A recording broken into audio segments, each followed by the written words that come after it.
Welcome to pile number 1. What you should do about this situation is something that may feel counterintuitive given how invested you are. You should come back to yourself. Completely, deliberately, and without apology. The Nine of Pentacles is one of the most quietly powerful cards in the entire tarot.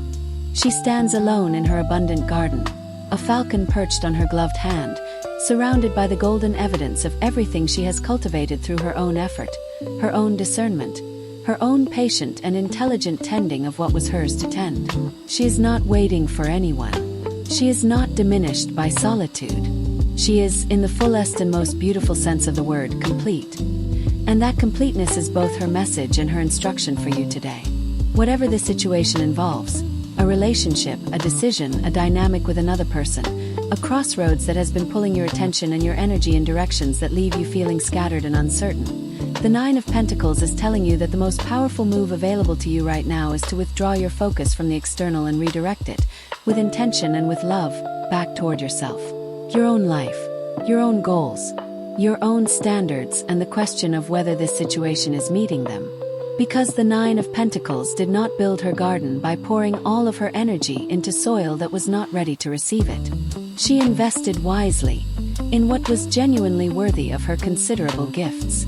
This card also carries a message about standards, yours specifically, and whether this situation is meeting them.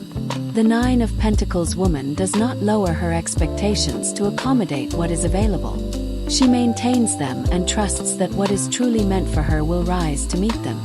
In practical terms, this means stepping back from any chasing, any over-explaining, any contorting of yourself to make this situation work in ways that feel unnatural or costly to your dignity. Tend your own garden this week. Invest in your own flourishing.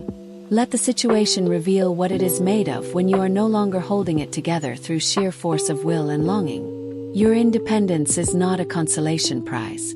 It is your greatest power. Use it.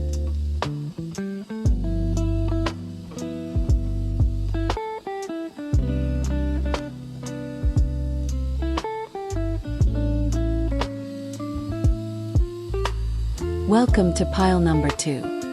What you should do about this situation is treat it as a beginning, but only if you are willing to build it properly from the ground up. The Ace of Pentacles is one of the most auspicious cards in the entire deck. It shows a single coin held in an open hand, emerging from a cloud, a lush garden pathway stretching invitingly beyond it toward a distant archway. It is the card of new beginnings in the material and practical realm, of seeds that contain within them the genuine, tangible potential for real and lasting abundance. And in the context of your situation, it is saying this: there is something genuinely worth building here, but it must be built. It will not simply appear. The Ace of Pentacles asks you to approach this situation with the energy of someone who is laying a foundation rather than decorating a finished room. That means slowing down enough to do things properly. It means having the conversations that need to be had clearly and honestly before assumptions are allowed to harden into misunderstandings. It means being practical as well as hopeful, looking at the real, concrete evidence of what this situation is offering rather than projecting onto it what you wish it were offering. The Ace is full of genuine promise, but it is promise in seed form, and seeds require the right conditions, the right care, and the right patience to become what they are capable of becoming. There is also something here about timing and readiness. The Ace of Pentacles suggests that this situation has arrived at a moment when you are more ready than you perhaps realize to receive something of genuine, lasting value. But readiness has a practical dimension that this card takes very seriously. Are your foundations solid enough to support what this could grow into? Are there things in your own life, your own patterns, your own unfinished business that need attending to before you pour your energy into this new beginning? Do that work alongside this. Tend both simultaneously with the patient, grounded, beautifully practical energy that this card embodies. The garden through the archway is real. The path to it is right in front of you. Walk it with care, with intention, and with the absolute faith that what you are building is worth every slow, deliberate, well-considered step.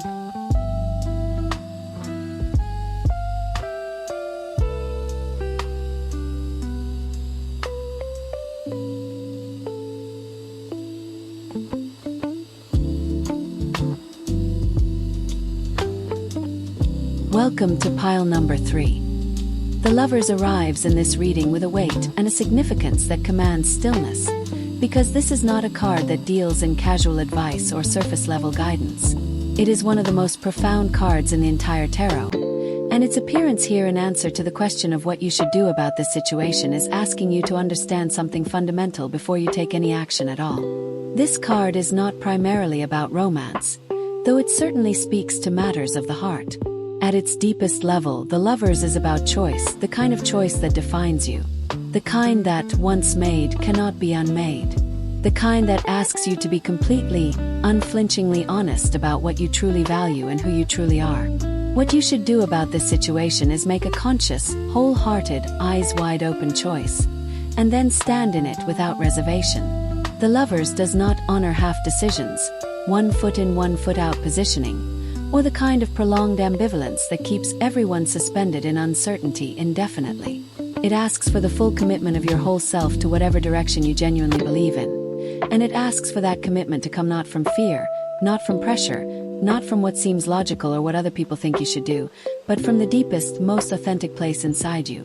The place that knows what it feels, what it needs, and what it cannot live without. If this situation involves another person, the Lovers is asking whether this connection is one of genuine alignment. Not just chemistry, not just comfort, not just history, but a true and fundamental resonance of values, vision, and mutual chosen devotion. The Lovers depicts not just two people drawn together, but two people standing consciously before a choice that will shape everything that follows. Ask yourself whether you are both choosing each other with that same quality of full, informed, courageous intention, and whether the relationship you are building honors the highest version of both of you rather than simply the most convenient one. Whatever you decide in this situation, decide it completely. The Lovers has no patience for anything less than your whole heart. And honestly, neither should you.